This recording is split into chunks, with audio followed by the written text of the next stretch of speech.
మహాపరిశుద్ధుడైన మా ప్రియ పరలోకపు తండ్రి, నాయనా స్తోత్రాలు, వందనాలు నాయన. ఉన్నవాడవు అనువాడవయ్యా, ఉండునను దేవుడు తండ్రి, స్తోత్రాలు స్తోత్రాలయ్యా. జీవాధిపతి మీకెన్నో వందనాలు. రక్షణకర్త నీ స్తోత్రాలు, పరిశుద్ధుడా నీ స్తోత్రాలు నాయన. నీ కృపకై వాత్సల్యతకై స్తుతులయ్యా. ఘనమైన దేవా నీ స్తోత్రాలు. ఇదిగో తండ్రి నాయన, మా ప్రియ ప్రభువా, ఈ దినం తండ్రి మరి ఆయన పోయిన నెలంతా కాపాడి మరి మరి ఆగస్టు నెలలో ప్రభు అడుగు పెట్టించావులే నాయనా నీ స్తోత్రాలు. గడిచిన నెలంతా మీ కృప కాపుదల భద్రతలు మా అందరినీ ఉంచినందుకై స్తుతిస్తూ నాయన ఈ నెలంతా కూడా మా తండ్రి నీ కనుసన్నల్లో నీ చేతి కింద మేము నాయన గడపడానికి సహాయం చేయమని మహాపరిశుద్ధుడైన దేవా, మహోన్నతుడా నీ స్తోత్రాలు. పరిశుద్ధాత్మ దేవా నీ స్తోత్రాలు. నీ శక్తితో బలంతో నాయన మా అందరినీ వాడుకోమని నీ దాసురాలు ఇప్పుడు నాయన ఈ జూమ్ ద్వారా జరగనున్న ఈ యొక్క కూడికలో తండ్రి దాసురాలు మరి నిలబడి కీర్తన పాడుతుండగా నాయన వాక్యం ప్రభు పంచుకుంటుండగా మాతో మాట్లాడండి నాయన. దిద్దుబాటు దయచేయండి నాయన, ఉజ్జీవం దయచేయమని నీ ఘనమైన నామానికి నీ బిడ్డను అప్పగించుకుంటున్నాం తండ్రి. నీవే సహాయం చేయమని ప్రభును రక్షకుడైన అయా రావాల్సిన బిడ్డల్ని త్వరపెట్టి నడిపించిన సమయమైంది నాయన. తండ్రి నీ సహాయం దయచేయమని కేజమ్మ గారిని దీవించండి, మంచి ఆరోగ్యం దయచేయండి. జూమ్ లో కనెక్ట్ అయిన ప్రతి సహోదరికి ప్రేమ వందనాలు తెలియపరచుకుంటూ ఈ ప్రార్థన మా ప్రభు అయిన యేసుక్రీస్తు వారి ప్రశస్తమైన నామంలో పాటలతో వాక్యంతో నిదాసురాలను అలరించమని వేడుకుంటూ యేసుప్రభు వారి పరిశుద్ధ నామంలో ప్రార్థించి వినంత అడిగి ప్రారంభిస్తున్నాము మా ప్రియ పరలోకపు తండ్రి. ఆమేన్.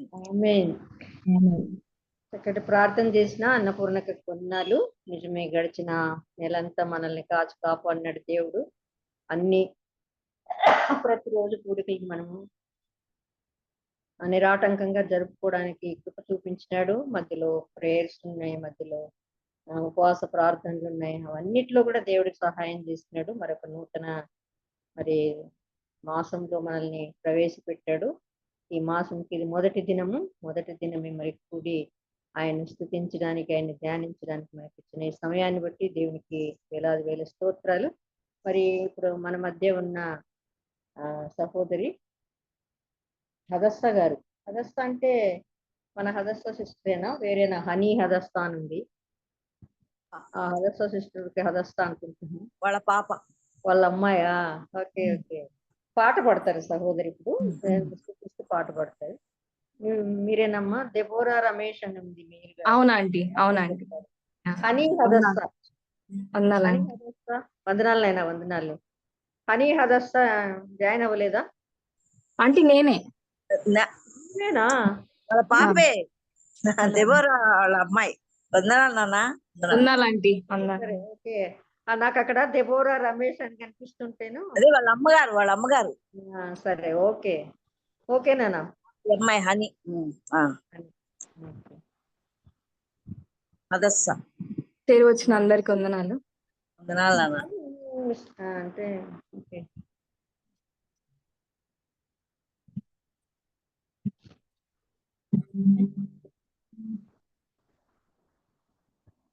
సిస్టర్ పోలికలు ఉన్నాయండి.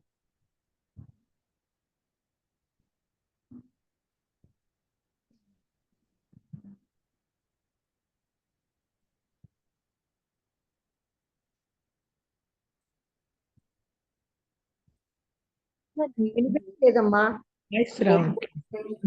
నీ ప్రేమ విడువాలేదు, నీ కృప కాచుట వలన జీవిస్తున్నాను. నీ ప్రేమకు సాటి లేదు, నీ కృప కాచుట వలన జీవిస్తున్నాను. నీ ప్రేమకు సాటి లేదు, నీ పిలుపు వలన నేను నశించిపోలేదు. నీ ప్రేమ ఎన్నడూ విడువాలేదు, ఈ కృప కాచుట వలన జీవిస్తున్నాను. నీ ప్రేమకు సాటి లేదు, నీ కృప కాచుట వలన జీవిస్తున్నాను, నీ ప్రేమకు సాటి లేదు.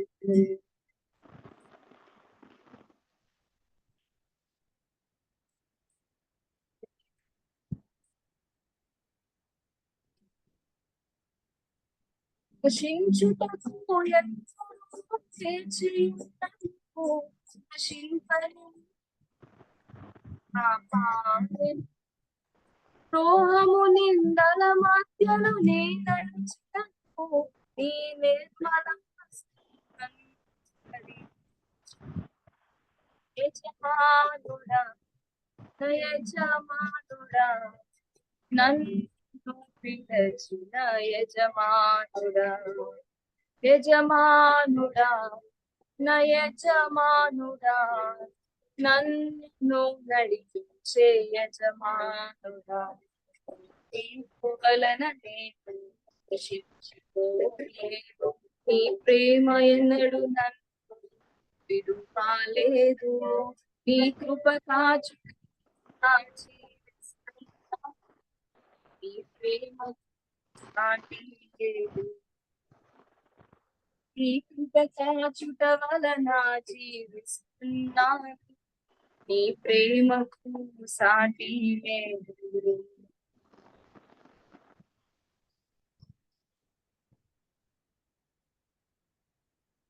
మాకు ఆ మ్యూజిక్ ఏమీ వినపడలేదమ్మా, నువ్వు పాడేది ఒకటే, అది కూడా బ్రేక్ అయి వస్తా ఉంది. నువ్వు మ్యూజిక్ పెట్టుకొని పాడుతున్నావా? ట్రాక్ అవునండి. ఆ ట్రాక్ ఏం మాకు వినపడలేదు. Okay okay. నీ పాట కూడా మధ్య మధ్యలో పోతా ఉంది, కొన్ని మాటలే వినిపిస్తున్నాయి. ఓకే నాయన పాడు. మనుషులు మూసిన తలుపులు కొన్నైనను, నాకై నీవు తెరచినవి అనేకములు. మనోవేదనతో నిన్ను విడిచి పరుగెత్తినను, నన్ను వెంటాడి నీ సేవను చేసితివి. నా ఆధారమా, నా దైవమా,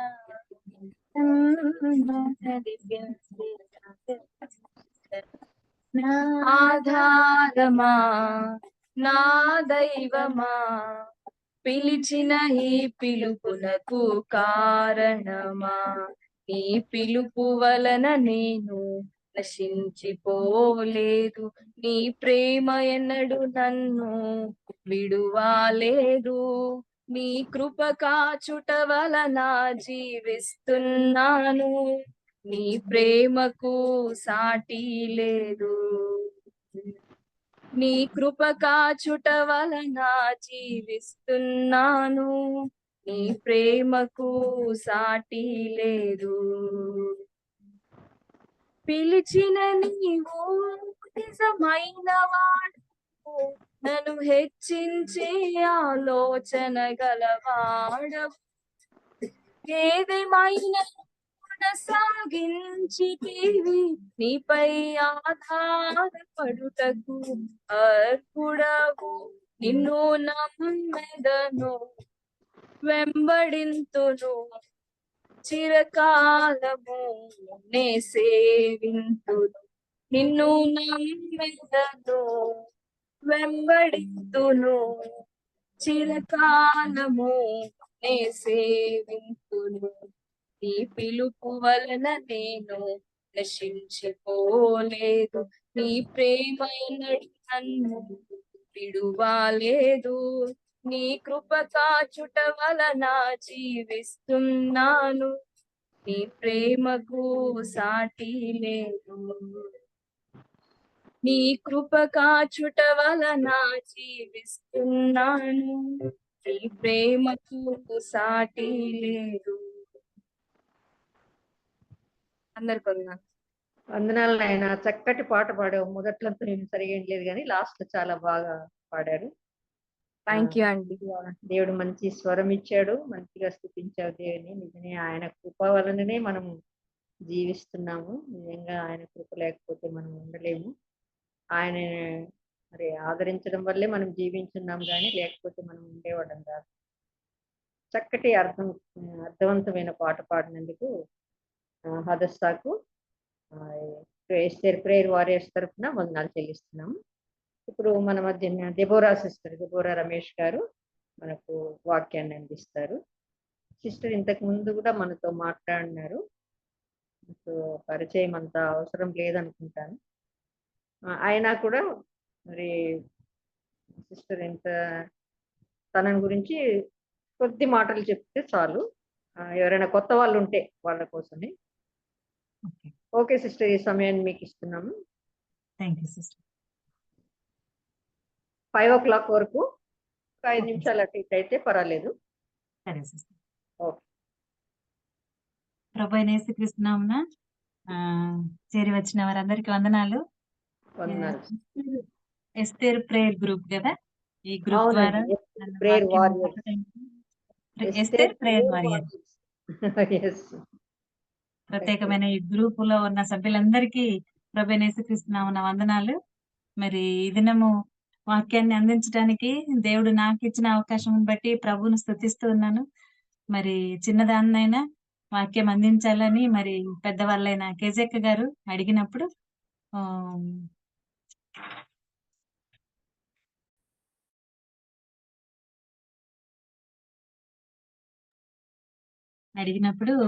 నేను సంతోషంగా ఒప్పుకున్నాను. మరి చిన్నదాన్నైనా దేవుడు తన పరిచయలో వాడుకోవటానికి దేవుడు సహాయం చేస్తూ ఉన్నాడు. అందుని బట్టి దేవునికి కృతజ్ఞతలు. మరి గ్రూప్ ద్వారా నన్ను ఆహ్వానించిన వారందరికీ, సహోదరులందరికీ ప్రభు యేసుక్రీస్తునామమున మరొకసారి వందనాలు తెలియజేస్తున్నాను. నా పేరు దెబోరా, నా భర్త పేరు రమేష్ బాబు. అక్క వినబడుతుందా? వినిపిస్తుంది సిస్టర్, వినిపిస్తుంది. రమేష్ బాబు నా భర్త పేరు. నాకు 2 పిల్లల్ని ఇచ్చిన దేవుడు మమ్మల్ని ప్రేమించి, బాబు రాన్ బ్రైట్, పాప హనీ హదస్స. ఇందాక పాట పాడినాము. మరి మేము మహబూబ్ నగర్ లో 13 సంవత్సరాల నుంచి ఇక్కడే ఉండి దేవుని పరిచయ నిమిత్తం మమ్మల్ని ఇక్కడ దేవుడు పంపినాడు. మామూలుగా మా అత్తగారిది ఒంగోలు ప్రాంతము, మరి మా తల్లిదండ్రులది నంద్యాల దగ్గర నందికొట్కూరు కర్నూలు ప్రాంతము. మరి దేవుని చిత్తానుసారంగా మా వివాహం అయింది. మరి వివాహమైన తర్వాత 13 సంవత్సరాలు నా భర్త ఉద్యోగంలోనే ఉండే. మరి నా తండ్రి గారు 2011లో ప్రభు దగ్గరికి వెళ్ళిన తర్వాత ప్రభు సేవ నిమిత్తం సంపూర్ణంగా ఆయన సేవ చేయాలని నా భర్త గారితో దేవుడు మాట్లాడటం, ఆయన సంపూర్ణంగా తన దేవుని చిత్తానికి ఒప్పుకోవడం. దీనివల్ల మేము ఎక్కడ సేవ చేయాలని ఆలోచించినప్పుడు దైవజనులు ఇచ్చిన నడిపింపు ప్రకారం దేవుని యొక్క చిత్తానుసారంగా తెలంగాణలోని మహబూబ్ నగర్ ప్రాంతానికి మేము వచ్చి ఉన్నాము. ఇక్కడ పరిచయం చేస్తున్నాం. దేవుడు మమ్మల్ని చిన్న పాత్రలుగా ఇక్కడ వాడుకుంటున్నాడు.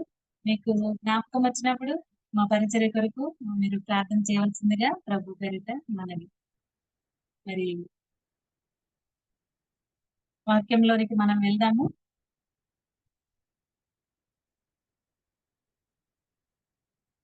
మన వాక్య ధ్యానం నిమిత్తం 2వ తిమోతి పత్రిక 2వ అధ్యాయము 20 వచనం 21 వచనం చదువుకుందాం. 2వ తిమోతి పత్రిక 2వ అధ్యాయము 20 వచనం 21 వచనం.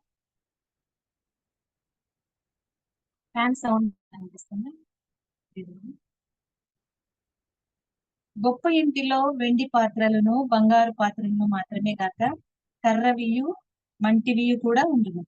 వాటిలో కొన్ని ఘనతకును కొన్ని ఘనహీనతకును వినియోగింపబడును. ఎవడైనాను వీటిలో చేరక తన్ను తాను పవిత్రపరచుకొని ఎడల వాడు పరిశుద్ధపరచబడి యజమానుడు వాడుకొనుటకు అర్హమై ప్రతి సత్కార్యమునకు సిద్ధపరచబడి ఘనత నిమిత్తమైన పాత్ర అయి ఉండును. దేవుడి మాటలు మన కొరకు ఆశీర్వదించిన గాక. చిన్న ప్రార్థన చేసుకుందాం.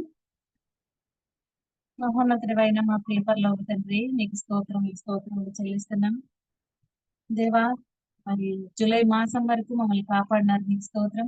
ఈ ఆగస్టు నెలలో దేవ మొట్టమొదటి దినాన ఈ విధంగా మేమందరం చేరి జూమ్ మీటింగ్ లో ఈ విధంగా మీ సన్నిధిలో కూర్చోవడానికి మీరు ఇచ్చిన అనుకూలతను బట్టి స్తోత్రం. జూమ్ మీటింగ్ కు చేరి వచ్చిన సహోదరులందరినీ పేరు పేరు వరుసన దీవించండి, ఆశీర్వదించండి. ప్రభా, ఈ దినం మీరు మాతో ఏదైతే మాట్లాడబోతున్నారో మాకు మీరు పంచి పెట్టమని ప్రార్థన చేస్తున్నాం. దీనురాలైన నన్ను కూడా మీరు బలపరచండి. జ్ఞానం లేని దానను ఈ చేతిలో ఒక బూరగా నీ పాత్రగా నన్ను వాడుకొని అనేకులకు అవసరమైన రీతిగా నీ దాసరాలనైనా నన్ను కూడా మీరు వాడుకొని బలపరచుదరని నీ సన్నిధిలో అడుగుతున్నాం ప్రభా. మీరే ప్రతి హృదయానికి వినగలిగిన చెవిని, గ్రహింపగలిగే మనస్సును మీరు అనుగ్రహించి సహాయం చేదురని, ఎలాంటి టెక్నికల్ ఇష్యూస్ రాకుండానట్లుగా కృప చూపించండి. ఈ కూడికకు మీరే ఆద్యంతమై నడిపిస్తున్నందుకు, మీ సన్నిధిని మాతో ఉంచుతున్నందుకు కృతజ్ఞతలు చెల్లిస్తుంది. చదివే మాటలను, చదవబోయే మాటలన్నిటిని కూడా మీరు మా కొరకు ఆశీర్వదించి పంచిపెట్టుదురని ప్రార్థన చేస్తూ, మాట్లాడే దేవుడవైనా మీకే కృతజ్ఞతలు చెల్లిస్తూ, యేసయ్య అతి పరిశుద్ధమైన నామముననే అడిగి వేడుకుంటూ ప్రార్థిస్తున్నాం తండ్రి. ఆమేన్. ఆమేన్. మరి మనం చదువుకున్న రీతిగా తిమోతి పత్రిక ఆ, 2వ తిమోతి పత్రిక 2వ అధ్యాయము 20 వచనం 21 వచనంలో ఆ గొప్ప ఇంటిలో చాలా పాత్రలు ఉన్నట్టుగా ఇక్కడ వ్రాయబడింది. మరి పౌలు తిమోతికి వ్రాస్తూ, తిమోతిని బలపరుస్తూ, యవనస్తుడైన తిమోతికి అనేక విషయాలు చెప్తూ 2 పత్రికలు రాస్తున్నాడు కదా. అందులో ప్రత్యేకమైన అంశము, దేవుని కొరకు మనము వాడబడాలంటే మరి నువ్వు ఒక యవనస్తుడివి కదా, చాలా జాగ్రత్తగా నువ్వు ఉండాలి. మరి అన్ని విషయాల్లో కరెక్ట్ గా ఉండాలి. మరి ఎన్నో పరిస్థితులు ఎదురైనప్పటికీ కూడా ఆయన మనల్ని ఏర్పరచుకున్నాడు. ఆయన ఇంటిలో మనల్ని ఒక పాత్రలుగా ఎన్నుకున్నాడు. ఒక పాత్రలుగా అంటే కొన్ని బంగారంవి, కొన్ని వెండివి, కొన్ని మట్టివి, కొన్ని కర్రవి కూడా ఉన్నట్లుగా ఇక్కడ తెలియజేస్తూ ఉన్నాడు. అయితే వీటిలో అర్హమైన పాత్రలుగా మనం ఉండాలి. ఆయనను మహింపరచాలి. అలాగే ఆ పవిత్రపరుచుకుంటూ ఆయనకి ఇష్టమైన పాత్రలుగా మనము వాడబడాలని అనేక విషయాలు, యవనస్తుల నుంచి పారిపోమని, ఇంకా చాలా విషయాలు చెప్తూ, దేవుని చేతిలో వాడబడాలంటే ఒక యవనస్తుడవైన ఆ తిమోతి, నీకు నేను చెప్తున్నది ఏంటంటే ఒక అనేకులను నువ్వు బలపరచాలి. ఎందుకంటే ఆయనలో ఉన్న విశ్వాసం చాలా బలమైనది. ఎందుకంటే తన అవ్వలో నుంచి అమ్మలోకి వచ్చింది, అమ్మలో నుంచి తిమోతిలోనికి విశ్వాసం అలాగా సంప్రాప్తమైంది. మరి అలాగే విశ్వాసంలో బలపడుతున్న ఆ తిమోతికి పౌలు హెచ్చరిస్తా ఉన్నాడు, తిమోతి నువ్వు మంచి పాత్రగా వాడబడాలి. ఎక్కడ వాడబడాలి? మనం ఇంటికి కొన్ని పాత్రలు తీసుకొచ్చుకుంటాం, అవసరమైనవి ఇంటికి. కానీ ఎక్కువగా ఉపయోగపడే పాత్రలు, ప్రతిరోజు ఉపయోగించుకునే పాత్రలు కొన్ని ఉంటాయి, ఎప్పుడో సంవత్సరానికి ఉపయోగించుకునే పాత్రలు కొన్ని ఉంటాయి. మరి ఎప్పుడు మన కళ్ళెదుట కనపడేటివి ఎప్పుడు గుర్తుంటాయి కదా మనకు. వాటిని ఎంతో జాగ్రత్తగా ఎప్పుడు తోమి శుభ్రం అయిపోయింటాయి కదా, నున్నగా అయిపోయింటాయి. దాని మీద ఉన్న డిజైన్ కూడా పోయింటది. ఎందుకంటే వాడి వాడి వాడి వాడుట వల్ల అవి చాలా మెరుస్తా ఉంటాయి. వాడే కొద్దీ ఇంకా మెరుస్తా ఉంటాయి. ప్రతిరోజు మనం తాగే టీ గ్లాస్ అనుకోండి, మరి అది ప్రతిరోజు వాడతాం గనక చాలా శుభ్రంగా ఉంటది. ఎప్పుడు మంచి ఎక్కువ రేటు పెట్టి తెచ్చుకున్న వస్తువులు అయినప్పటికీ అవి వాడే విధానాన్ని బట్టి వాటికి శుభ్రత, పవిత్రత ఉంటది. మరి ఆ శుభ్రత వాడకపోతే ప్రక్కన పెడితే అవి తప్పకుండా తుప్పు పట్టడము, బూజు పట్టడము అలాగా కనబడుతుంది. అయితే ప్రతిదినము ఆ ఇంటిలో వాడబడుతుంటే ఎంత అందరికీ కనబడుతూ ఉంటది. దాని గురించి మాటి మాటికి గుర్తొస్తా ఉంటది. అది ఎవరైనా ఇచ్చినదనుకో, ఇది పలానోళ్ళు ఇచ్చినారు, పలాని వాళ్ళు ఇచ్చినారు. నేనైతే నాకు పెళ్ళైనప్పటి నుంచి ఉన్న కొన్ని వస్తువులు ఉంటాయి. అవి మేము చేత పట్టుకున్నప్పుడంతా కూడా మాటికి ఆ ప్రస్తావన వచ్చేది. ఇవి పలానా వాళ్ళు ఇచ్చారు, ఇది పలానా వాళ్ళు పెట్టినారంటే, మమ్మీ ఇంకెన్నిసార్లు చెప్తావు మమ్మీ అంటారు పిల్లలు. అంటే ఆ వస్తువును చూసినప్పుడు ఇది పలానా వారు మనకు గిఫ్ట్ గా ఇచ్చినారు, ఇది పలాని దానికి వాడుకోమని ఇచ్చినారు, దాని యొక్క అది ఇచ్చినందువల్ల ఎన్నిసార్లు ఉపయోగించుకుంటున్నామని అది ఇచ్చిన వారిని కూడా జ్ఞాపకం చేసుకుంటా ఉంటాం. వాడబడి పాత్రకి ఎంతో విలువ ఉంటది, వాడని పాత్రకు అంత విలువ ఉండదు. అది ఎప్పుడో వాడుకునేటు గనుక మాటి మాటికి వాటిని గుర్తు చేసుకోము. అయితే దేవుని ఇంటిలో గొప్ప పాత్రగా మనం వాడబడాలంటే కొన్ని అర్హతలు ఉండాలని కూడా దేవుని గ్రంథం సెలవిస్తా ఉంది. ఆ అర్హతలు ఏంటో మనం ఒకసారి జ్ఞాపకం చేసుకుందాం. గత వారము జ్ఞాపకం చేసినట్లుగా మా ఇంటిలో పెద్దక్క, మా నాన్నగారు డి జాన్ గారు, మరి అమ్మ పేరు సుందరమ్మ గారు. మేము అమ్మ నాన్నలకు 5 మంది సంతానము. మరి ఇంటిలో పెద్దది పోయిన వారం ఇదే దినం, గురువారం దినం అన్నా మోసెస్ గారు వాక్యం అందించారు కదా. మా ఇంటిలో అక్క పెద్దది, చిన్నదాన్ని నేను, మధ్యలో 3 ఉన్నారు. మరి లాస్ట్ వీక్ లో చెప్పినట్లుగా దేవుని చేతిలో వాడబడే సాధనాలను జ్ఞాపకం చేసినారక్క. మరి అలాగా వాడబడకుండా ఉన్నామంటే మనం సాతాను చేతిలో వాడబడుతూ ఉన్నాం. సాతాను మనలో ఉన్న కొన్ని లక్షణాలను ఉపయోగించుకుంటూ దేవుని పని చేయకుండా, దేవుని చేతిలో వాడబడకుండా కొన్ని లక్షణాలు మనలో ఉన్నప్పుడు వాటిని జ్ఞాపకం చేసింది అక్క. మరి ఆ లక్షణాలు ఉన్నప్పుడు దేవుని చేతిలో వాడబడడం, అవి సైతాను చేతిలో వాడబడడానికి ఉపయోగపడతాయి. అయితే ఈ వారంలో దానికి కొంచెం రిలేటివ్ గా మాట్లాడాలని దేవుడిచ్చిన తలంపు, మరి నా అక్కలు కూడా ఇచ్చిన చిన్న సలహా మేరకు వాక్యం సిద్ధపరచుకోవడం అయింది. మరి అయితే దేవుని చేతిలో వాడబడే వారముగా మనకు ఉండవలసిన లక్షణాలు కొన్ని బైబిల్ గ్రంథంలో మనం చూసుకుందాం. నేనేమో పెద్ద ప్రసంగికురాలని కాదు, చాలా చిన్నదాన్ని. నన్ను గెజెక్క పాప అని కూడా పిలుస్తుంది అక్క. ఎందుకంటే అక్క వివాహం అయినప్పుడు మా ఇంటికి వచ్చినారంట, నాన్నగారు భోజనానికి పిలిచినప్పుడు. మరి అక్క పెళ్ళైన టైంలో నేను అమ్మ పొట్టలో ఉన్నానంట. మా చిన్నన్న పుట్టాడు, నేను పొట్టలో ఉన్నా. అంత చిన్నదాన్ని. అందుకని చాలా చిన్నదాన్ని అయినా కూడా అక్క ప్రేమతో నన్ను వాక్యం చెప్పడానికి ఆ ఇచ్చింది అవకాశము. మరి అనేక గొప్ప సంగతులు ఏమి కాదు, ఇవి ఎప్పుడు మనం జ్ఞాపకం చేసుకునే సంగతులే. ఒకసారి జ్ఞాపకం చేసుకుందాం.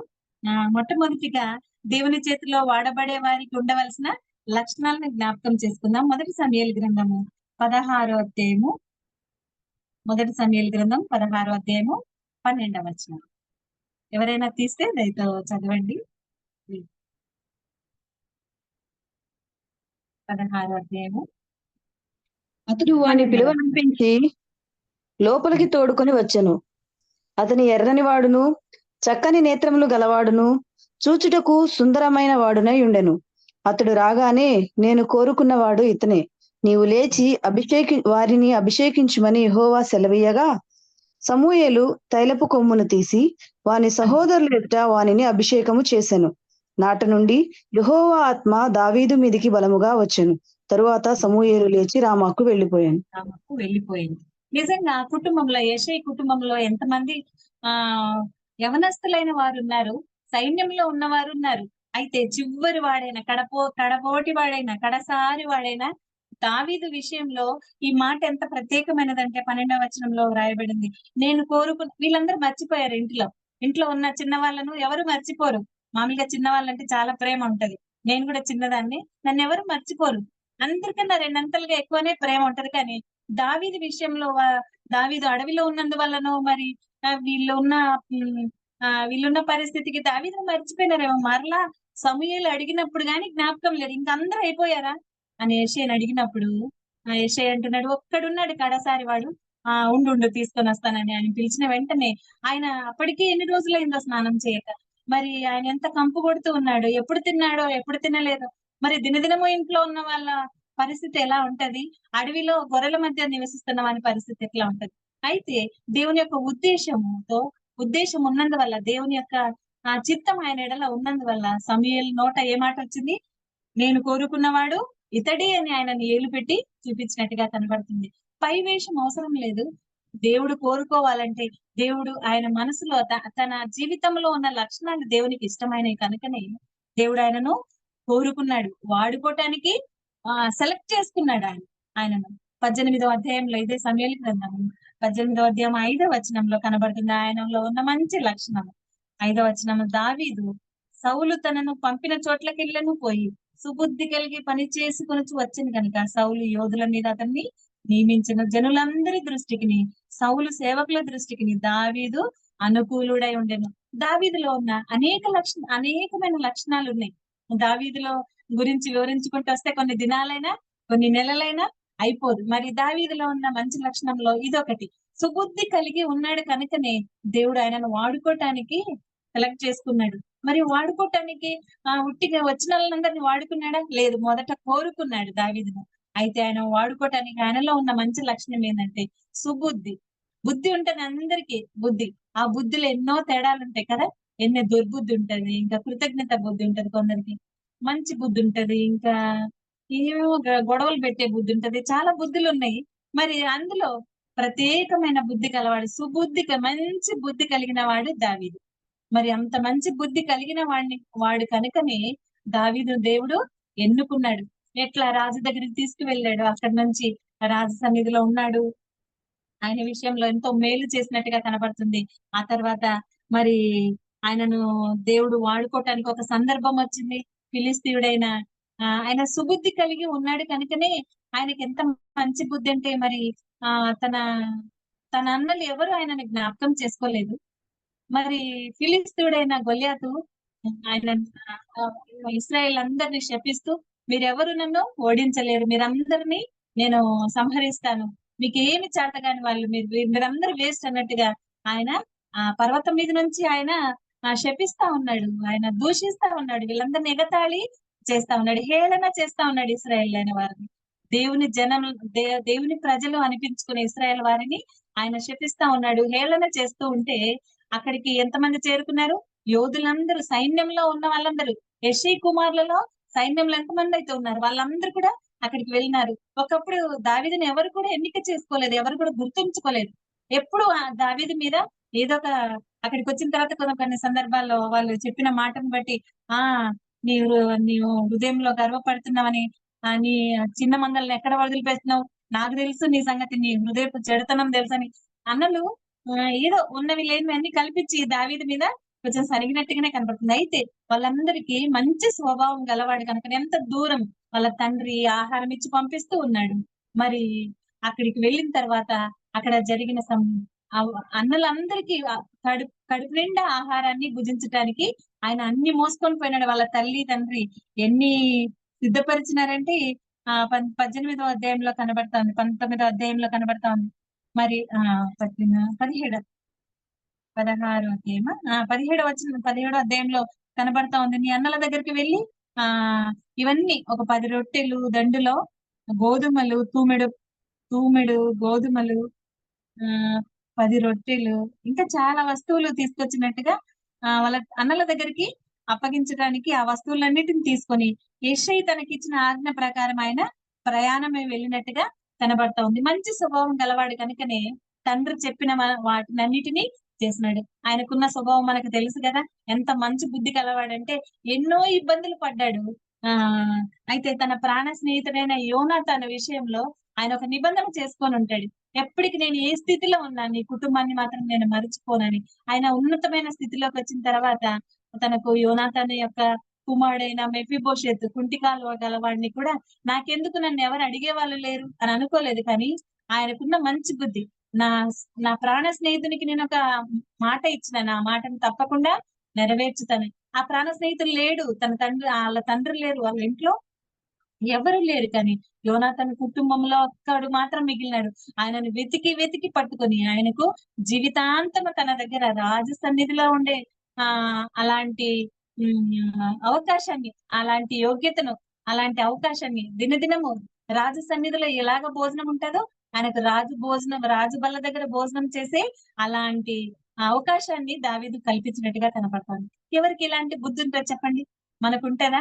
మనము లేని స్థితిలో ఉన్నప్పుడు, మనము చిన్నవారంగా ఉన్నప్పుడు ఏమేమో మాట్లాడుకుంటాం, కానీ ఒక ఉన్నత స్థితిలోకి వచ్చిన తర్వాత, ఒక హై లెవెల్ లోకి వచ్చిన తర్వాత ఆ చిన్నప్పుడు మాటలు మర్చిపోతాం, మన తోటి వారి విషయాలు మర్చిపోతాం.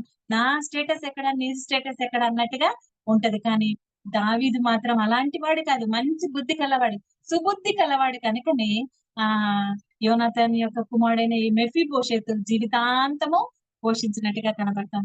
ఇంత మంచి బుద్ధి కలిగిన వాడు కనుకనే దేవుడు ఆయనను ఎంత బలంగా వాడుకున్నాడు. తను చేసే ప్రతి ప్రయత్నంలో కూడా దేవుడు సహాయం చేస్తూ వస్తున్నాడు. మరి ఫిలిస్తీన్లందరినీ ఓడించడానికి ఆయన ఒక గొప్ప పనిముట్టుగా వాడుకున్నాడు. మరి ఇక్కడ సుబుద్ధి అనే లక్షణం కలిగి ఉంటే, అలాంటి లక్షణం మనం కూడా కలిగి ఉంటే దేవుడు మనల్ని కూడా వాడుకుంటాడు, తన పనిలో వాడుకుంటాడు. ఆయన మనల్ని తన ఇంటిలో పెట్టుకున్నాడు. అయితే ఆ ఇంటిలో యోగ్యమైన, అర్హమైన పాత్రలుగా మనం ఉన్నామా లేదా ఒకసారి పరీక్షించుకోవాలి. దావీదు లాంటి సుబుద్ధి కలిగిన మనసు కలిగి ఉంటే దేవుడు మనల్ని కూడా వాడుకుంటాడు. అయితే ఇంకొక రెండవ లక్షణం ఏంటంటే, దావీదు దేవుని ఇష్టానుసారుడు అని కూడా వ్రాయబడింది కదా. మరి ఇష్టానుసారుడు దేవుని చిత్తమును నెరవేర్చిన వాడని కూడా వ్రాయబడింది. మరి ఇదే సమూయేలు గ్రంథంలో ఒక ప్రత్యేకమైన విషయం ఏమనిందంటే, తను దేవుడు కోరుకున్న తర్వాత ఇక్కడ అన్నల దగ్గరికి భోజనం తీసుకురావటానికి వచ్చాడు కదా. ఆ తర్వాత సమూయేలు అన్నల దగ్గరికి వచ్చిన తర్వాత ఎన్నో వచనమంటే 17వ అధ్యాయము 47వ వచనంలో మరి అన్నలందరూ తృణీకరించినారు. అయినప్పటికీ అదేదో చూద్దామని ఫిలిస్తీయుడు ఆ ప్రగల్భాలు పలుకుతూ ఉంటే చూస్తూ ఉన్నాడు. ఇశ్రాయేల్ అయిన వారిని ఇలాగ దూషిస్తున్నాడని ఆయనకు ఒక రోషం వచ్చింది. అయితే నేను ఆయనతో యుద్ధం చేస్తానని ఒక మాట అన్నప్పుడు, నువ్వు చిన్నవాడివి, నువ్వు బాలుడవని అందరూ తిరస్కరించినారు. రాజంటిది అంటే సౌలు రాజు కూడా నువ్వు చిన్నవాడివి కదా, నువ్వు ఎలా యుద్ధం చేస్తావు? వాడు చూస్తే 6 మూరల జానెడు ఎత్తున్నాడు, అంత గొప్పవాడిని నువ్వు ఎలా సంహరిస్తావు అని అన్నప్పుడు తన హృదయంలో అనుకుంటున్నాడు. కొన్ని విషయాలు కూడా చెప్పినాడు, నాకు చాలా ధైర్యం ఉంది, మరి అవి చంపినా ఇవి చంపినా నేనెందుకు చంపను అనలేదంటే ధైర్యం ఉంది. ఒకప్పుడు నాకు ఇలాంటి పరిస్థితులు ఎదురైనప్పుడు ఆ గొర్రెలు సింహము నోట నుండి, ఎలుగుబంటి నోటి నుండి గొర్రెలను తప్పించినాను. నాకు అలాంటిది నాకు నేను గొల్లియాతును సంహరించడానికి ముందుకు వస్తానని అన్నప్పుడు వాళ్ళందరూ ఎదురు చూస్తా ఉన్నారు. ఇంత చిన్నవాడు ఇంత ధైర్యం చేసినాడే అనుకున్నారు. కానీ ఆయనలో ఉన్న ఒక మంచి లక్షణం, ఆయనలో ఉన్న శ్రేష్టమైన గుణం ఏంటంటే 47వ వచనంలో కనబడతా ఉంది. 17వ అధ్యాయం, మొదటి సమూయేలు గ్రంథం 17వ అధ్యాయం 47వ వచనం. అప్పుడు యెహోవా కత్తి చేతను ఈటె చేతను రక్షించువాడు కాడని ఈ దండు వారందరూ తెలుసుకుందరు. యుద్ధము యెహోవాదే, ఆయన మిమ్మును మా చేతికి అప్పగించినని చెప్పాను. అదే 45వ వచనంలో కూడా, దావీదు నీవు కత్తియు ఈటెయు బల్లెమును ధరించుకుని నా మీదకి వచ్చుచున్నావైతే, నీవు తిరస్కరించిన ఇశ్రాయేల్ సైన్యములకు అధిపతి యెహోవా పేరిట నేను నీ మీదికి వచ్చుచున్నాను. నేనంటే ఏమనుకున్నావు అనలేదు దావీదు. యెహోవా పేరట, ఎవరి పేరిటంట? సైన్యములకు అధిపతి యెహోవా పేరట నేను నీ మీదికి వచ్చుచున్నాను అంటున్నాడు కదా. ఆ దేవుని పేరు, యెహోవా పేరు యొక్క ఆ ఉన్నతమైన స్థితిని ఎరిగిన వాడు కనుకనే యెహోవా నామమున, పేరట అంటే నామమున అని ఉంటుంది కదా. దేవుని నామంలో నీ మీదకి వస్తున్నా, నాకై నేను రావట్లేదు అని దేవుని నామం మీద ఆధారపడ్డాడు. ఆయనను సంపూర్ణంగా నమ్మినాడు. మరి ఆయన మీద సంపూర్ణంగా ఆధారపడ్డాడు. దేవుని పేరట నీ మీదకి వచ్చుచున్నాను కనుక దేవుడే నాకు జయం అనుగ్రహిస్తాడన్న ఆయనలో ఉన్న కాన్ఫిడెన్స్, మరి ఆయనలో ఉన్న ధైర్యము, ఆయన యెహోవా పేరిట ఫిలిష్తీయుడైన గొల్లియాతును ఎదుర్కోవటానికి ఆరంభించాడు. నేను నా అంతటా అని నేను అని అతిశయించలేదు ఎక్కడ దావీదులో మొదటిగా సుబుద్ధిని చూసాము. దేవుని పేరట ఏది చేసిన దేవుడు సహాయం చేస్తాడు, విజయమును అనుగ్రహిస్తాడని నమ్మినాడు కనుకనే దేవుడు దావీదును వాడుకున్నట్టుగా కనబడతా ఉంది. ఆయన పేరు ఎంత గొప్పది, ఆయన నామము ఎంత గొప్పది కదా. అపోస్తల కార్యంలో వ్రాయబడింది. మరి అన్ని నామముల కన్నా పైనామం అని వ్రాయబడింది. అంతగా ఉన్నతమైన నామం ద్వారా అనేక విషయాలు, అనేక గొప్ప కార్యాలు భక్తులు చేయగలిగినారు. అలాంటి గొప్ప నామమును కలిగి ఉన్నవాడు కనుక ఆ గొప్ప నామమును గురించిన విషయాలు తెలియక మనము కూడా చాలా సార్లు ఆ దేవుని నామం పేరట ఏమి చేయలేకపోతూ ఉంటాం. ఎందుకు మనం నిస్సహాయం అవుతాం? కొన్ని పరిస్థితుల్లో, కొన్ని క్లిష్ట పరిస్థితులు ఎదురైనప్పుడు, కొన్ని మనకు అసాధ్యమైనవి, ఇవి మా వల్ల కాదు అని అనుకున్నప్పుడు, ప్రభు మీద సంపూర్ణంగా ఆనుకున్నప్పుడు, ఆయన నామం ఎంత గొప్పదో మనం నమ్మినప్పుడు అనేక గొప్ప కార్యాలు చేయడానికి దేవుడు మనల్ని వాడుకుంటాడు. మనల్ని ఎందుకు దేవుడు వాడుకోవట్లేదంటే దేవుని నామం పట్ల మనకు అంత గ్రహింపు లేకుండా బ్రతుకుతా ఉన్నాం మనం కదా. దేవుని నామం ఎంతో గొప్పది. మరి ఇలాగా కేవలం నేను ఏమి కాదు, దేవుని నామం పేరట మాత్రమే వస్తున్నాను. ఆయన జీరో లాగా అయిపోయినాడు కనుకనే దేవుడు ఆయనను ఒక గొప్ప హీరో లాగా, దావీదంటే అందరు స్త్రీలందరూ కూడా నోటు వెంట పాటలు వస్తూ ఉన్నాయి. ఆయనకు 10,000 కొలదని పాటలు కూడా పాడినట్లుగా కనబడతా ఉంది. అంతగా హెచ్చించుటకు కేవలం దావీదు దేవుని నామం పేరట మాత్రమే ఆరంభించినాడు. తన కార్యమును దేవుని నామం పేరట చేయగలిగినాడు కనుకనే ఆయన చేత దేవుడు గొప్ప పనిని చేయించగలిగినాడు. ఆ ఫిలిస్తీన్లందరినీ అంతమొందించాడు. ఇశ్రాయేలులకు సంపూర్ణమైన విజయము దొరికినట్టుగా కనబడతా ఉంది. ఇలాగనే ఒక భక్తుడు ఉన్నాడు, ఆసా అనే భక్తుడు. 2వ దినవృత్తాంతముల గ్రంథంలో ఆయన విషయంలో కూడా ఈ మాట స్పష్టంగా కనబడుతుంది. చూడండి, 2వ దినవృత్తాంతముల గ్రంథము 14వ అధ్యాయము 19వ వచనంలో ఈ మాట వ్రాయబడింది. ఆసా అనే భక్తుడు కూడా ప్రభు మీద, యెహోవా పేరట ఆయన మీద ఎలా నమ్ముకుని ఆయన మీద ఆధారపడ్డాడో ఈ విషయంలో మధ్యలో వ్రాయబడింది. చూడండి, ఆసా తన దేవుడైన 11వ వచనం, 14వ అధ్యాయము 11వ వచనం. ఆసా తన దేవుడైన యెహోవాకు మొరపెట్టి, యెహోవా విస్తారమైన సైన్యం చేతిలో ఓడిపోకుండా బలము లేని వారికి సహాయం చేయుటకు నీకన్నా ఎవరు లేరు. మా దేవా యెహోవా మాకు సహాయం చేయము, నిన్నే నమ్ముకొని ఉన్నాము. నీ నామం బట్టి ఈ సైన్యం ఎదిరించుటకు బయలుదేరి ఉన్నాము. నీవే యెహోవా, నీవే మా దేవుడవు, నరమాత్రులను నీపైని జయమొందనీయకుము అని ప్రార్థించినాడు. ఆస అనే భక్తుడు కూడా దేవుని మీద సంపూర్ణంగా నమ్మకం ఉంచుకొని ఆయన నామం పేరిట సైన్యం ఎదిరించుటకు బయలుదేరాడు. అలాగనే ఆస అనే భక్తుడి లాగానే ఈ చిన్న దావీదు తనకున్న తన చిన్న వయసు చిన్నది అప్పటికి, అయినప్పటికీ దేవుని నామం పేరిట ఆయన సైన్యం ఎదిరించుటకు బయలుదేరినాడు. కనుకనే ఆయనకు సంపూర్ణమైన జయమును దేవుడు అనుగ్రహించాడు. దేవుడు ఎలా వాడుకున్నాడు చూడండి. ఆయన నామమును ఎప్పుడైతే మనం గుర్తిస్తామో, ఆయన నామం ఎంత గొప్పదో గ్రహించగలుగుతామో, అప్పుడు మాత్రమే మన జీవితాల్లో విజయం మనం విజయాన్ని సంపాదించుకుంటాం. దేవుడు కూడా మనల్ని వాడుకోవటానికి ఆయన నామమును సంపూర్ణంగా మనము ఎదిగిన వారముగా ఉంటున్నాం. అలాగా ఆయన నామమును బట్టి మనం కార్యాలు చేయాలని ఆరంభించిన వారిని దేవుడు వాడుకుంటాడు. మన అంశము దేవుడు వాడుకునటానికి కావాల్సిన లక్షణాలు. మరి మూడవదిగా కూడా మనకు అందరికీ తెలిసిన ఒక సహోదరుని జ్ఞాపకం చేసుకుందాం. మరి న్యాయాధిపతుల గ్రంథములో ఒక స్త్రీని దేవుడు వాడుకున్నాడు కదా. ఎంతో మంది ఆ దేశంలో ఎంతో మంది ఉన్నారు, ఉన్నతమైన వారు ఉన్నారు, స్థితి కలిగిన వారు ఉన్నారు. అయితే న్యాయాధిపతుల గ్రంథము 5వ అధ్యాయంలో తమ దగ్గర ఉన్న ప్రవక్తి చెప్పిన కార్యము ఆ సహోదరి ఎడల, ఆ స్త్రీ ఎడల నెరవేర్చబడినదిగా కనబడతా ఉంది. ఆమె సామాన్యమైన స్త్రీని, గుడారములలో నివసించు స్త్రీని. అయితే ఆమె దేవుడు ఎలా వాడుకున్నాడు, ఆమె వాడుకున్నటి ద్వారా దేశానికి 40 సంవత్సరాలు నెమ్మది కలిగింది, నిమ్మళముగా అయిపోయిందంట. దేశము 40 సంవత్సరములు నిమ్మళముగా ఉండేది. ఇంత నిమ్మళముగా ఉండటానికి దేవుడు ఎవరిని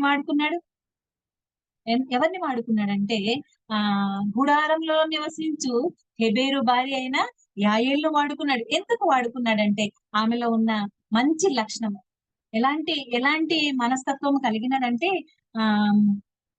4వ అధ్యాయము 9వ వచనంలో దెబోరా ప్రవక్త చెప్తుంది, యెహోవా ఒక స్త్రీ చేతికి సిసెరా అనే వ్యక్తి ఇశ్రాయేలును నెమ్మది లేకుండా గలిబిలి చేస్తూ అందరినీ చాలా కష్టపెట్టిన వాడు. అయితే ఈయన చేతిలో నుంచి ఇశ్రాయేల్ అన్న దేవుని బిడ్డలను విడిపించడానికి ఒక స్త్రీ చేతికి దేవుడు అప్పగిస్తాడని ఆమె ఒక ప్రవచనము ప్రవచించింది. ఒక ప్రవక్తి కదా దెబోరా. మరి ఆ ప్రవక్తి ఆమె ప్రవక్తి నోట నుంచి వచ్చిన ప్రవచనము ఎవరి ద్వారా నెరవేర్చబడింది? ఈ ప్రవచనము లో వాడబట్టడానికి ఒక స్త్రీని దేవుడు ఎన్నుకున్నాడు. ఆ స్త్రీని 21వ వచనంలో ఉన్న హెబేరు భార్య అయిన యాయేలు ఆమె చేసిన కార్యంలో ఒక పని కనపడుతుంది చూడండి. 21వ వచనంలో హెబేరు భార్య అయిన యాయేలు గుడారపు మేకుతను తీసుకుని సుత్తి చేత పట్టుకొని అతని యొద్దకు మెల్లగా వచ్చి అతనికి అలసట చేత గాఢ నిద్ర కలిగి ఉండగా నేలకు దిగునట్లు ఆ మేకును అతని కణితిలో దిగగొట్టగా అని వ్రాయబడింది. ఎంత ఒక టార్గెట్ పెట్టుకుంది. ఎందుకంటే ఆ టార్గెట్ ఆ దేశంలో ఉన్న స్త్రీకి, ఏ స్త్రీకైనా సంభవిస్తుంది. మరి అదే సందర్భము ఆమె చేతిలోకి వచ్చేసింది.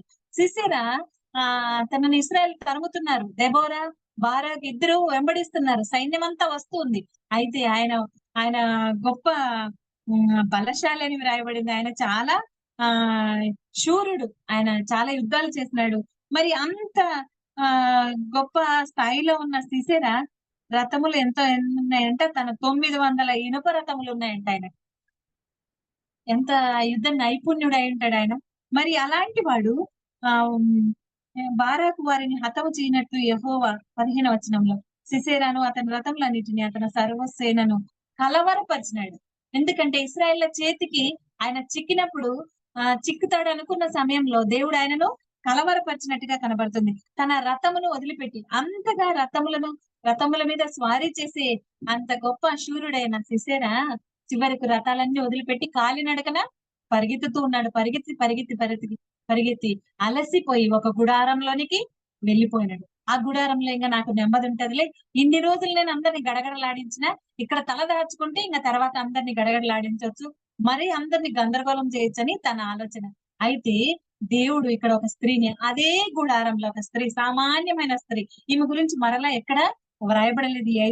4వ అధ్యాయంలో వ్రాయబడింది, 5వ అధ్యాయంలో 2 వచనాల దగ్గర మాత్రమే వ్రాయబడింది. అయితే ఈ సామాన్యురాలైన స్త్రీ తనకున్న మంచి లక్షణం ఏంటంటే ఏదైనా పని తనకి కలిగితే ఆమె ఒక టార్గెట్ పెట్టుకుంది. ఆ టార్గెట్ సంపూర్ణమయ్యేదాకా ఆమె అటు ఇటు చూచినది కాదు. గాలికి చెదరగొట్టు పొట్టు వలెలు కాకుండా, పొట్టు ఎలా ఉంటది? ఇటు పోతది, అటు పోతది. ఇటు గాలి వచ్చినప్పుడు అటు పోతది, అటు గాలి వచ్చినప్పుడు ఇటు వెళ్ళిపోతది. మరి పొట్టులాగా ఆమె లేదు. ఆమె చాలా స్థిరంగా ఉంది. ఒక దృఢ నిశ్చయంతో ఉంది. ఆ శత్రువైన సిసెరాని దేవుడు నా గుడారంలోనికి నడిపించాడు కనుక నేను ఈ అవకాశాన్ని అస్సలు పోగొట్టుకోకూడదు. ఈ మంచి అవకాశంను నేను అస్సలు పోగొట్టుకోకూడదు. ఈ పనిలో వాడుకోవటానికి నన్ను దేవుడు ఎన్నుకున్నాడని స్థిరపరచుకున్న ఆ విషయం అంతే.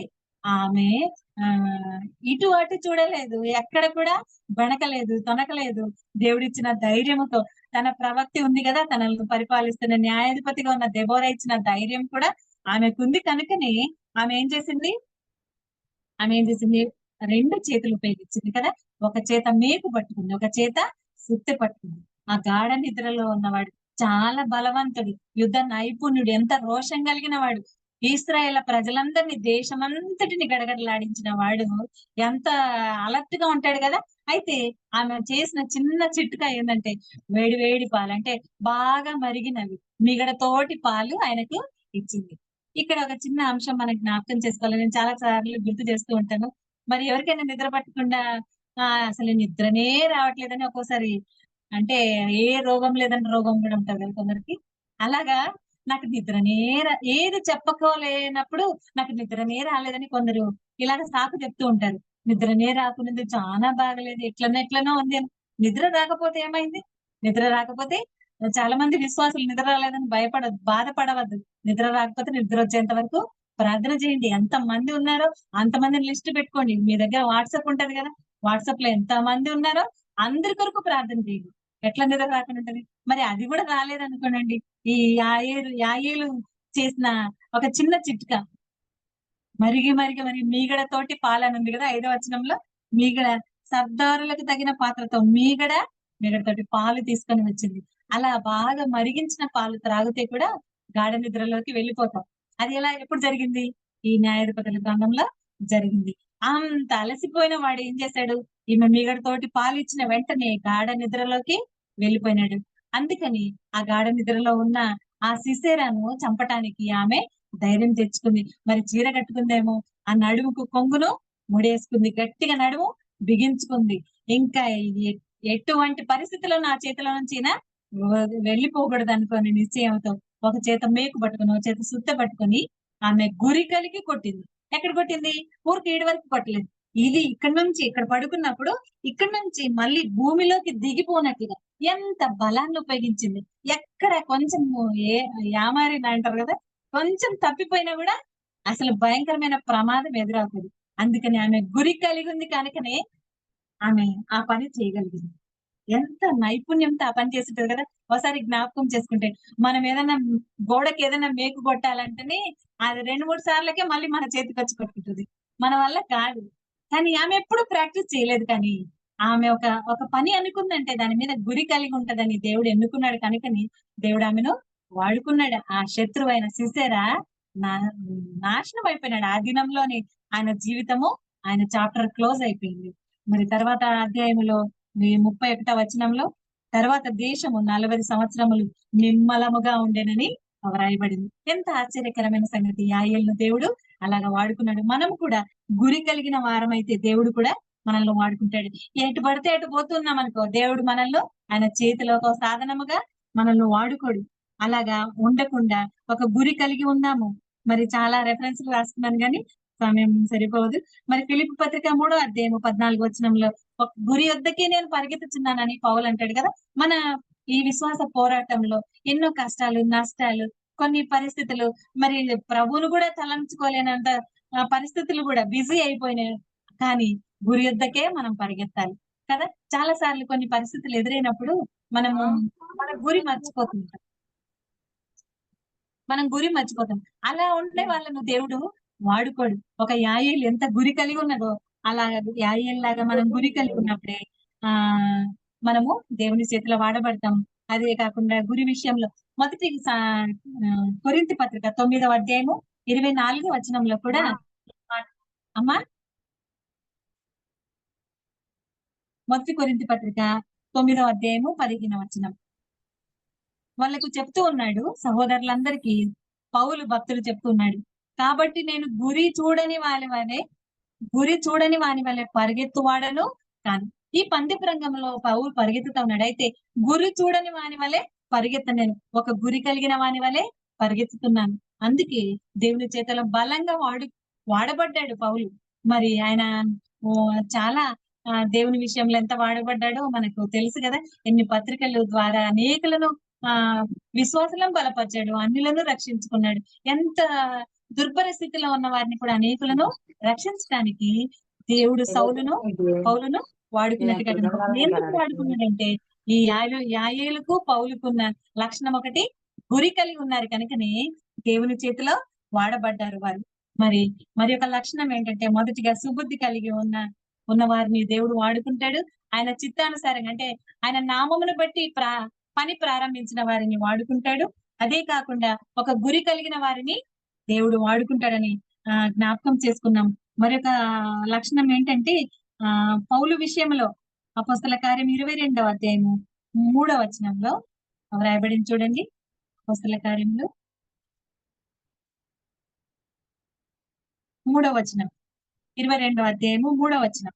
ఇక్కడ ఒక అందరికి హెబ్రీ భాషలో చెప్తున్నాడు. అక్కడ చేరి వచ్చిన వారందరికీ చెప్తున్నాడు. తన పరిస్థితిని చెప్తూ ఒక మాట అంటాడు చూడండి. 22వ అధ్యాయంలో 1వ వచనం నుంచి, సహోదరులారా, తండ్రులారా, నేను ఇప్పుడు మీ ఎదుట చెప్పు సమాధానం ఆలకించుడి అని చెప్తూ, నేను 3వ వచనం, నేను కిలికియాలోని తార్సులో పుట్టిన యూదుడను. అయితే ఈ పట్టణంలో గమలీయేలు పాదముల యొద్ద పెరిగి మన పితరుల ధర్మశాస్త్ర సంబంధమగు నిష్ఠయందు శిక్షితుడనై మీరందరూ నేడు ఉన్న ప్రకారం దేవుని గూర్చి ఆసక్తి కలవాడనై ఉన్నాను అని వ్రాయబడింది. దేవుని గురించి చాలా ఆసక్తి ఉన్నందువల్లే ఆయన ధర్మశాస్త్రమును అనుసరించిన వాడు కనుకనే క్రీస్తు నామమును గురించిన విషయం తెలియదు ఆయనకు. ధర్మశాస్త్రం విషయంలో వీరందరూ వ్యతిరేకంగా ప్రవర్తిస్తున్నారని, క్రీస్తు యొక్క శిష్యులను గాని, క్రీస్తుని వెంబడిస్తున్న వారిని సంహరించడానికి కేవలం ఆయన దేవుని విషయంలో ఆసక్తి కలిగిన వాడు కనుకనే వాళ్ళను నష్టపరచడానికి ఒక దీక్ష కలిగిన వాడై దమస్కులోని విశ్వాసులను హతం చేయడానికి వెళ్తూ ఉన్నాడు. ఆయన యొక్క ఆసక్తిని బట్టి దేవుడు ఆయనను ఎన్నుకున్నాడు, వాడుకున్నాడు. ఆ దమస్ మార్గంలో ఆయనను పడద్రోశాడు. ఆయన చేతిలో ఒక ప్రయోజకరమైన పాత్రగా వాడబడటానికి ఆయనలో ఉన్న మంచి లక్షణం ఏంటి? ఆయన దేవుని యందు ఆసక్తి కలిగిన వాడు. దేవుని ఎడల ఆసక్తి, చాలా ఆసక్తి దేవుని కార్యం లేదు. అప్పుడు ప్రభుని క్రీస్తుని విశ్వసించినప్పుడు ఎలా ఆసక్తి కలిగినాడు, అంతకంటే రెట్టింపు ఆసక్తితో దేవుని పరిచర్యలో క్రీస్తు కొరకు ఆసక్తి కలిగి పని చేసిన వాడిగా ఉన్నాడు. అందుకని అనేకులను రక్షించడానికి దేవుడు వాడుకున్నాడు. అలాగే విశ్వాసులందరినీ బలపరచడానికి, ఎలాంటి పరిస్థితుల్లో ఉన్న విశ్వాసులైన పత్రికలను చదివినప్పుడు ఎంత ఆదరణ కలిగిస్తాయి కదా. ఈ ఆదరణకరమైన మాటలు, ఇలాగా బలపరిచే మాటలు పౌలు ద్వారా దేవుడు వ్రాయించుకోవటానికి ఆయన దేవుని విషయంలో ఆసక్తి కలిగిన వాడు కనుకని దేవుడు ఆయనను వాడుకున్నట్టుగా కనబడతా ఉంది. మరి అందుకనే సౌలును దేవుడు పౌలులాగా మార్చి క్రీస్తు కొరకు ఆసక్తి కలవాడు కనుకని ఎన్ని కష్టాలు ఎదురైనప్పటికీ దేవుని చేతిలో బలమైన సాధనంగా ఆయన వాడుకున్నాడు దేవుడు. మరి ఎంత బలంగా వాడుకున్నాడో మనకందరికి తెలిసిన విషయం.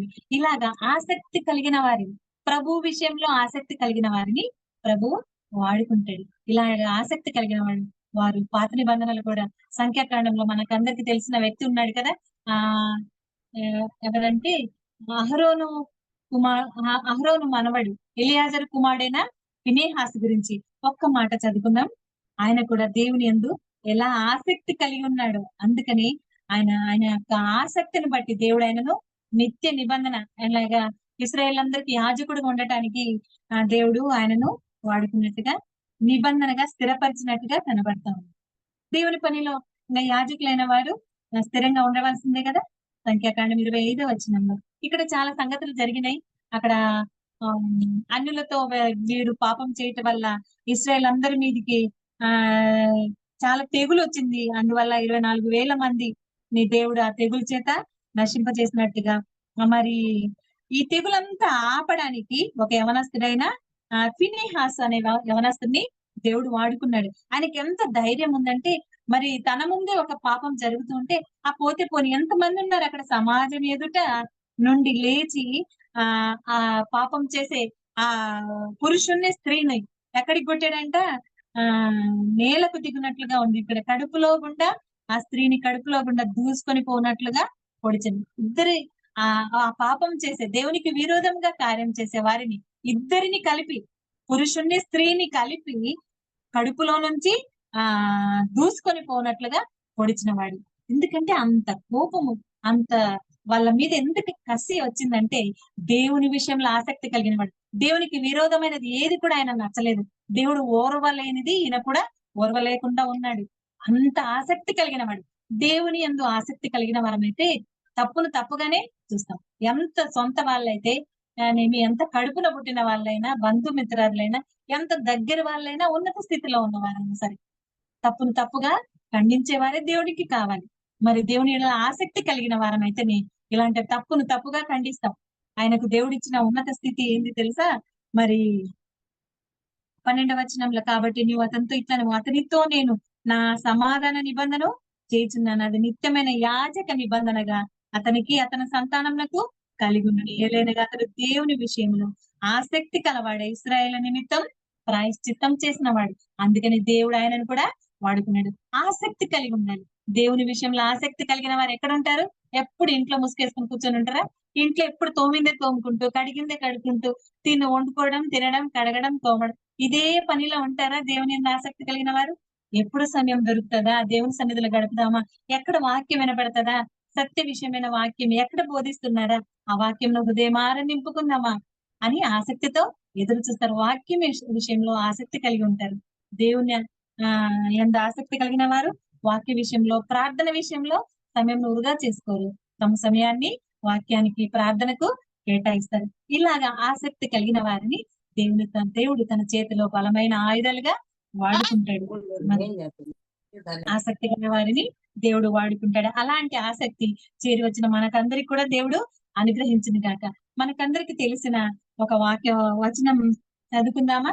ఒక చిన్న వాణిని గురించిన ఆ విషయాలు మనము అనేక సార్లు వినింటాము.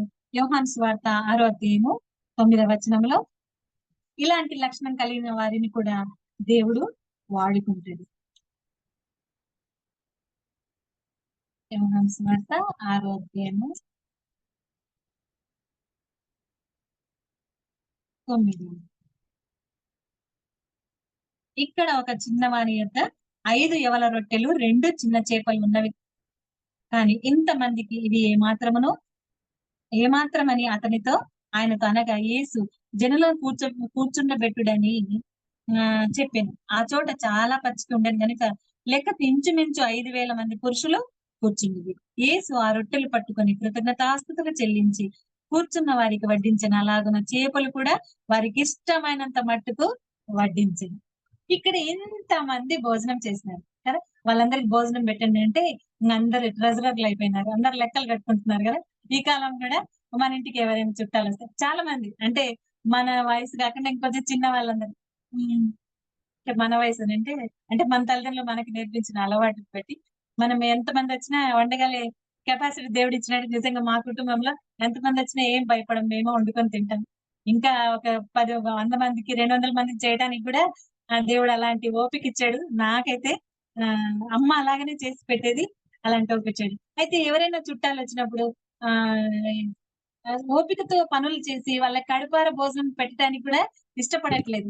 వెంటనే క్యాటరింగ్ అని ఇస్తారు, ఆర్డర్ అని ఇస్తారు. ఇంకా మనకు ఇదొక ఫెసిలిటీ ఉంది కదా, వాడుకుందాం అన్నట్టుగా ప్రేమతో వడ్డించేది వేరుంటది. బయట నుంచి తీసుకొని వచ్చుకొని వాళ్ళ కడుపును తృప్తిపరిచి పంపించే, ఏదైనా సరే వచ్చిన వారిని తృప్తిపరుస్తూ ఉన్నారు. అయితే అక్కడ అమ్మా ఎవరో మాట్లాడుతున్నారు. మరి ఇక్కడ ఎంత మందికి భోజనం పెట్టాలన్నప్పుడు ఇన్ని దేనారాలు అవుతాయి. లూకా సువార్త, మార్కు సువార్తలో 200 దేనారాలు ఉంది, 200 దేనారాలు ఉన్నాయి. అందరూ లెక్కలు కట్టుకుంటూ ఉన్నారు.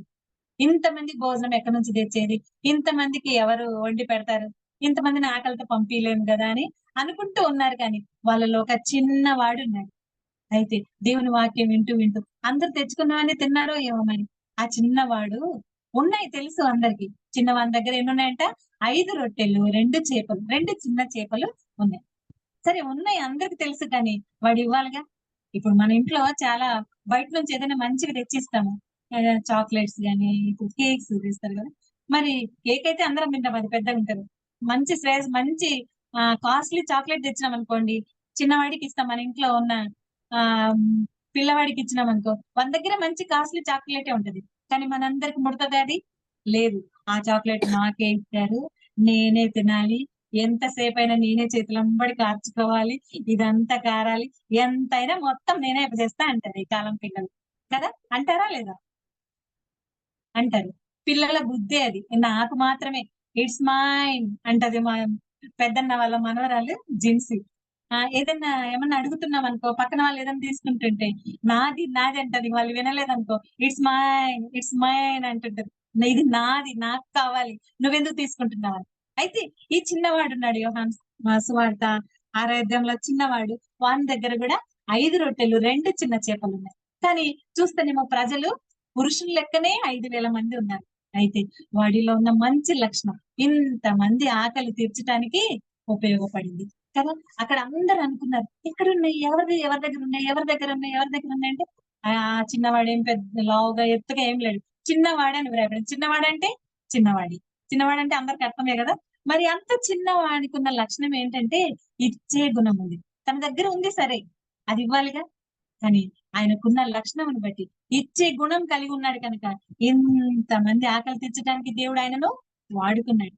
మనం కూడా ఒకసారి గమనించండి, దేవుడు నన్ను వాడుకోవాలి అనుకుంటే ఎంగిల్ చేత కూడా కాకిని తోలరంట. ఈ ఎంగిలి అంటే ఈ అన్నం మెతుకులు కూడా పడిపోతాయి. అంత పిసినారిగా ఉండి దేవుడు నన్ను వాడుకోవాలని ఎలా వాడుకుంటాడు? మనలో ఉన్న మంచి లక్షణాలను బట్టి దేవుడు మనల్ని వాడుకోవటానికి ఇష్టపడుతున్నాడు అని దేవుడు సెలవిస్తున్నాడు. మరి మనలో ఉన్న లక్షణాలు ఏంటి? ఒక్కరికైనా ఏమైనా హృదయమార ఏదైనా ఇవ్వగలుగుతున్నామా? మనస్ఫూర్తిగా ఒకరికి సహాయం చేయగలుగుతున్నామా? మరి ఎంత చిన్నవాడైనా సరే ఆయన బుద్ధి ఎంత గొప్పది కదా. ఇచ్చే బుద్ధి ఉంటే ఎంత మందినైనా ప్రేమతో సంపాదించుకోగలం. మరి మాకు తెలిసిన ఒక పాస్టర్ గారు ఉన్నారు, ఆయన చాలా పెద్ద ఆయన, కానీ వయసులో పెద్దవాడే, జీతం పెద్దదే, చాలా పెద్ద సంఘం. కానీ ఇంటికి ఆయన గురించి చెప్పటము చాలా ఆయన అవన్నీ చెప్పకూడదు, కానీ చాలా రిచ్ అంటే ధనవంతునిలాగా ఉంటాడు. అయితే ఇంటికి వచ్చిన ఒక చర్చిలో ఉన్న విశ్వాసులకు కానీ ఎవరు ఇంటికి వచ్చినా కూడా ఒక్క కాఫీ కూడా పెట్టి ఇవ్వడంట. నీకు ఎంత ఉంటేనేమి, ఎన్ని బంగళాలు ఉంటేనేమి, ఎన్ని బట్టలు ఉంటేనేమి, ఇంటికి వచ్చిన వారికి ఆతిథ్యం చేయడం కూడా రాని పరిస్థితిలో మనం ఉన్నామా? ఇలాంటి సాక్ష్యం కలిగి ఉంటే దేవుడు మనల్ని వాడుకుంటాడా? అది ఉపయోగకరంగా మనల్ని దేవుడు వాడుకోవాలంటే ఇచ్చే గుణం కలిగి ఉండాలి. నాన్నగారికి అమ్మకు చాలా మంచి లక్షణం. ఈ లక్షణము చాలా సార్లు గుర్తు చేసేవాళ్ళు అక్క వాళ్ళు, మేము చాలా చిన్నోళ్ళం కాబట్టి. మరి నంద్యాలలో నాన్న ఉద్యోగం చేసే సమయంలో ఏదైనా పండుగలు వచ్చినప్పుడు కూడా ఏమని వృద్ధులందరినీ తీసుకొచ్చేవాడంట. ముసలి వాళ్ళని అందరిని తీసుకొని వచ్చి వాళ్ళకి ఏమి ఇష్టమైన పదార్థమో అది తీసుకొని వచ్చి వండి పెట్టేవాడు. వాళ్ళకి ఏ మాంసం అవసరమో ఇష్టమో దాన్ని అమ్మ చేత వండించి పెట్టేవాడంట. ఇలాగ మంచి లక్షణం అంటే అట్లా పెట్టే బుద్ధి ఉంది కనుక దేవుడు ఎంతగా ఆశీర్వదించినాడంటే ఇప్పుడు నలుగురికి మేమే కూడా సహాయం చేయగలిగిన స్థితిలో మా కుటుంబాన్ని అంతటిని దేవుడు ఉంచగలిగినాడు. ఇలాగా ఉన్నత ఇచ్చే బుద్ధి కలవారిని కూడా దేవుడు వాడుకుంటాడు. ఇతరులను ప్రోత్సహించే వారిని కూడా దేవుడు వాడుకుంటాడు. ఈ చిన్నవారిని బట్టి ఇచ్చే గుణంలో జ్ఞాపకం చేసుకున్నాము. మరి ప్రోత్సహించేవారు, దేవుని పనిలో ప్రోత్సహించు, నువ్వు ఎక్కడుంటావు అక్కడే ఉండు అని అనుకుంటే దేవుడు మనల్ని వాడుకోడు. ఒకరిని ప్రోత్సహిస్తూ ఉండాలి. ఇలాగా కెజేక లాగా. మరి కెజేక పెద్ద వయసు, మరి అక్క ఆత్మీయ స్థితి చాలా గొప్పది. మరి వరప్రసాదన్న అక్క వాళ్ళు మేము చిన్నప్పటి నుంచి చూస్తున్నాము. మరి వాళ్ళు ఎంతగానో వాక్యం చెప్పుకోవచ్చు, కానీ చిన్నవారమైన మనందరినీ కూడా ఇలాగా దేవుని వాక్యం చెప్పడానికి అవకాశం ఇస్తున్నారు. వాళ్ళకి చెప్పడానికి సమయం ఉందా? సమయం ఉంది. వాళ్ళ ఛానల్ అయినప్పటికీ మనం అందరం కూడా ఆత్మీయతలో ఎదిగి వర్ధిల్లాలని అనేకులను ప్రోత్సహిస్తూ ఉన్నారు.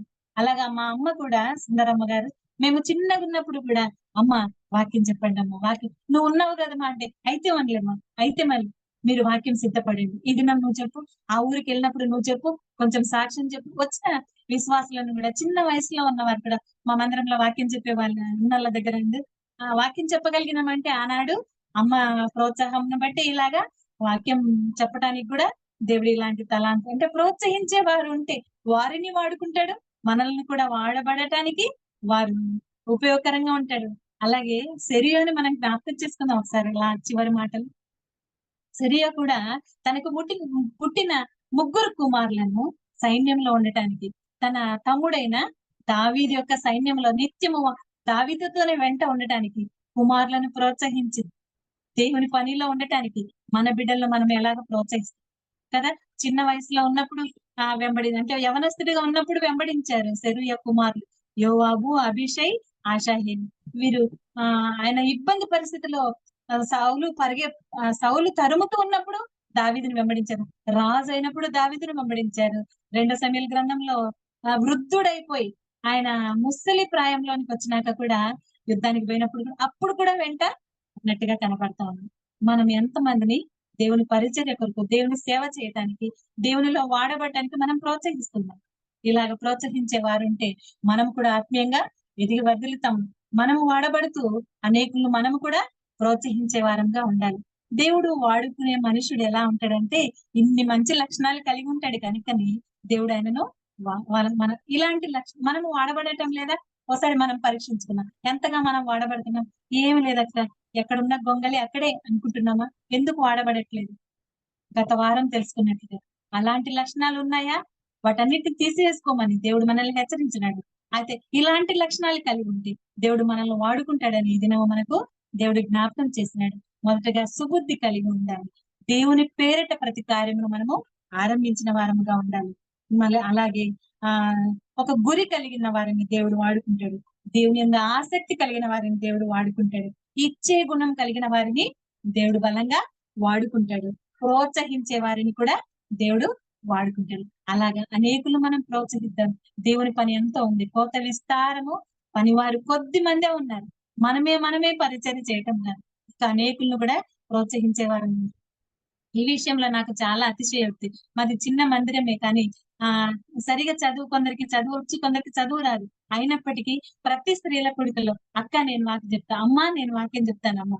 వాళ్ళు నేర్చుకున్నదే ఏదైతే విన్నారో అది జ్ఞాపకం పెట్టుకొని ఎక్కడ సంగతులు అవి ఏమన్నా కావాలంటే మరలా నాతో ఫోన్ లో మాట్లాడతారు. ప్రతి ఒక్కరు కూడా వాక్యం చెప్పేవారుగా సిద్ధపడ్డారు. ఆ విషయం నేను ఆలోచించేస్తే చాలా సంతృప్తి అవుతూ ఉంటది. ఎంతమందిని మనం ప్రోత్సహించే వారంగాము, మనమే వాడబడ్డాం కదా. అనేకులు కూడా దేవుని పనిలో వాడబడ్డానికి మనము ఒక పురుకొలుపుగా ఉండాలి, ప్రోత్సహించే వారంగా ఉండాలి. ఇలాగా మనల్ని దేవుడు వాడుకును గాక. అలాగే మనం దేవుల్లో వాడబడుటకు మన బిడ్డల్ని గాని, మన చుట్టూ ఉన్న విశ్వాసులను గాని, మన సొంత వారిని కూడా మనం వాడుకోవటానికి దేవుడు అలాంటి అవకాశం దేవుడు అనుగ్రహించిన గాక. ఇలాగా దేవుని ఇంటిలో గొప్ప ఇండ్లు ఇది, గొప్ప ఇంటిలో ఎంతో పని ఉన్నది. అర్హమైన పాత్రలుగా వాడబడటానికి మనం సిద్ధంగా ఉన్నాము. మనం పరీక్షించుకుందాం. దేవుడి మాటలు మన అందరి కొరకు మన వినికిడిలో దీవించుగాక. ఈ అవకాశం ఇచ్చిన ప్రస్తుతం కేజీ యొక్క వాళ్ళకు ప్రభునామమున వందనాలు.